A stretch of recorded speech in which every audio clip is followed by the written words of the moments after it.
Canadian oil company that wants to build a pipeline through our country right now is exempt from having to pay taxes into the oil spill liability fund. In other words, if there's an actual accident in the United States, the oil pipe breaks, something happens, the Canadians will not have paid into the oil spill liability fund the way every American company has to, every pipeline company has to. So my First Amendment would just say that they cannot be exempt from that, and that the hundreds of millions of dollars which they are responsible for would have to be put into the trust fund. And on the Second Amendment, that's an extreme weather amendment. And that amendment would basically call for a requirement, an analysis of the impact that global warming pollution would have from the tar sands pollution.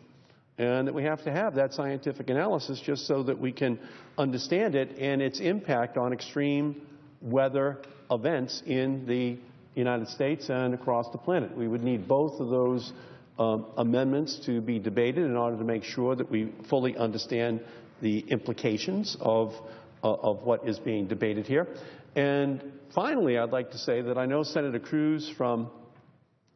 Texas has an amendment which would almost automatically approve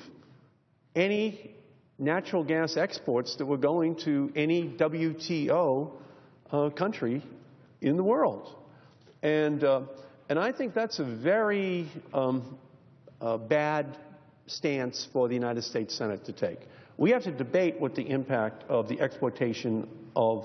natural gas on a mass basis is going to have upon the price of natural gas here in the United States, the price that utilities are going to have to pay for natural gas to generate electricity, the speed with which we'll be able to transform our automotive sector from oil over to natural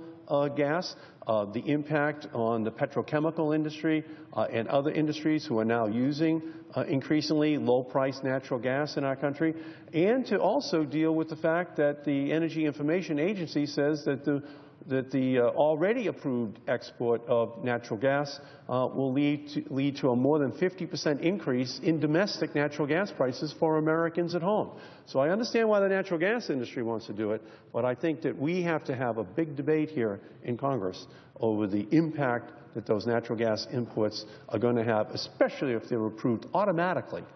if they're heading to any WTO country in the world. So I thank you, Madam President, and I yield back